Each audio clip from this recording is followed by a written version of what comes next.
Dahil loose trick ako ngayon, papatayin ko yung anak nitong langgam na to. So, bali ito yung anak at ito yung tatay.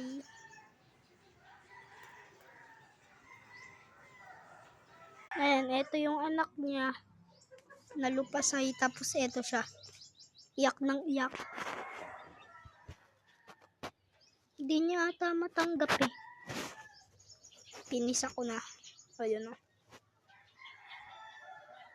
Paakyat. Aray ko, sakit kumagat ha. Kinakagat mo ba ako? Kinakaliti mo ko. Libing ko na to ng buhay. Saan ba dito? Eto. Ayan, sige. Kinagat mo pa ako ha. Nilibing kita ng buhay ngayon. Ito po. Ayan o.